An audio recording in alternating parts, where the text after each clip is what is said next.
we're going to Kailash, all the best for you. I don't have the right kind of passport, so I'm stopping at the border. Do yourself, stay safe and be there, okay? I'm with you. If you're fully focused, I'm with you in every step. Yes. Let's make it happen. This time, Sadhguru got the right passport in hand and the gates to Tibet have finally opened. Here at the breathtaking Gyirong Border, which is a gateway to China from Nepal, we catch a glimpse of him crossing into this mystical land. The air is thin, the excitement is thick, and the journey ahead promises high-altitude drama, deep spiritual resonance, and rugged Himalayan beauty. Everyone is buzzing. This is not just another trip. It is the beginning of a thrilling adventure on the roof of the world.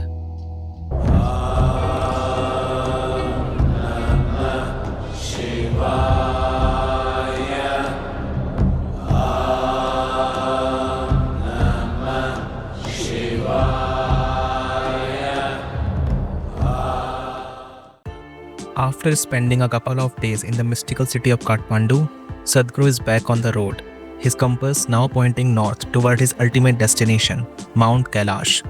But before reaching the sacred peak, he must first cross from Nepal into Tibet. The route, a rugged and unforgettable 175-kilometer stretch leading to the Gyirong Border, the new international gateway between Nepal and China.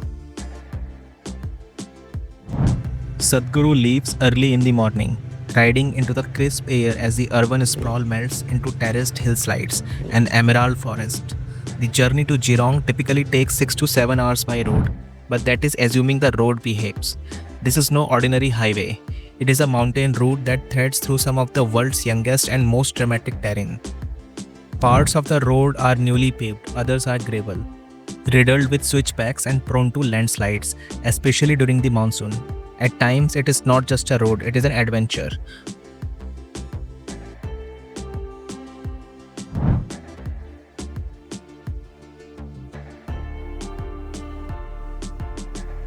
Much of the route runs parallel to the roaring Trishuli river, named after the trident of Lord Shiva himself. As if guiding the journey northward, the river tumbles and twists through deep gorges, flanked by lush jungle and towering cliffs. Waterfalls cascade beside the road, misting riders with a cool spray of Himalayan air.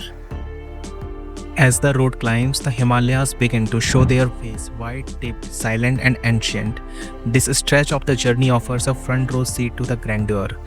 At several points, the peaks of Langtang and Ganesh Himal pierce the sky like frozen prayers. It is the kind of landscape that reminds you just how small you are and how vast this journey really is. For spiritual pilgrims, this is not just geography, it is a sacred threshold. And like all birthy journeys, this one has its challenges. Here, Sadhguru can be seen making a quick mechanical adjustment, perhaps to his bike's chain, tested by the rough terrain and shifting altitudes. These are the real moments of travel, not just movement but resilience. The final approach to the border is surreal. The landscape opens up to dramatic river valleys where clouds drift low and Buddhist prayer flags flap in the wind. This is Rasu Vagadi, the last Nepalese outpost before Tibet. Just beyond lies the Risuo Bridge, a simple yet symbolic crossing into China. At the border, all travelers must undergo immigration procedures. Nepal exit checks followed by entry processing on the Chinese side.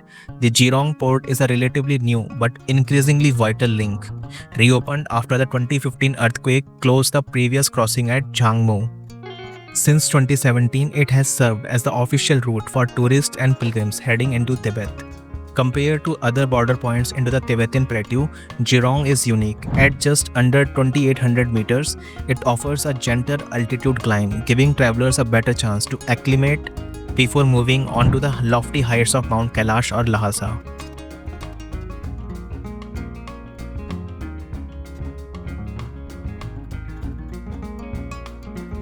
As Sadhguru officially enters Tibet, the landscape shifts once more.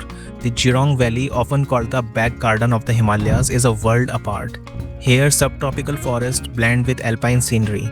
Snow-fed streams crisscross fields of wildflowers and quiet Tibetan villages nestle into the folds of the land.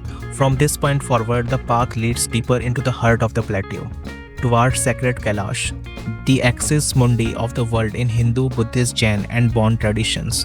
From the chaos of Kathmandu to the serenity of Jirong, the road north is more than a transition between nations. It is a passage through landscapes, histories, and inner worlds. And as Sadhguru's bike carries him across the border, it carries with it not just a traveler, but a seeker riding into the vastness of silence, snow, and soul. Only if you make yourself available to it, can grace do something that you yourself could never do. Well, even to take in the life-sustaining breath, your nostrils have to be open. If you want to take in the beauty of this creation, your eyes have to be open. If you have to listen to beautiful melodies, your ears have to be open. Even if you want to take in the most nourishing and wonderful food, your mouth has to be open. Like this, even to receive grace, you have to be open. Well, the other things are physical, easy to understand, but openness means what is the one thing that can block? Just you, too much of you, rather.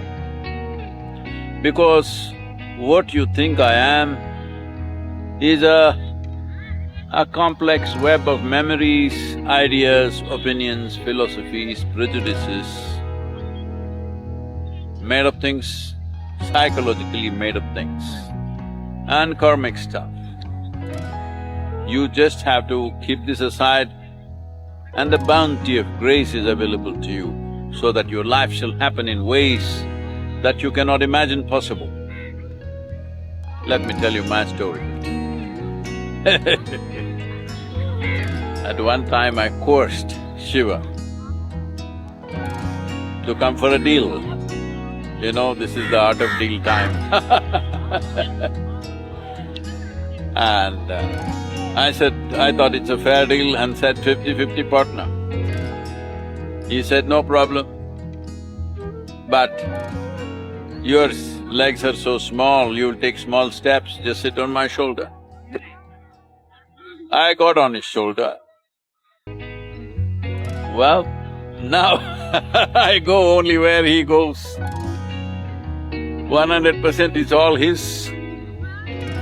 Only thing is, neither do I have to break my head, nor do I have to wear my feet off. Both are not needed. Easy ride. But you are going to places that you would have never imagined possible on your tiny little legs. This is my story. Be open to grace. Make your life larger than what your mind can ever perceive, imagine or think of. Let's make it happen.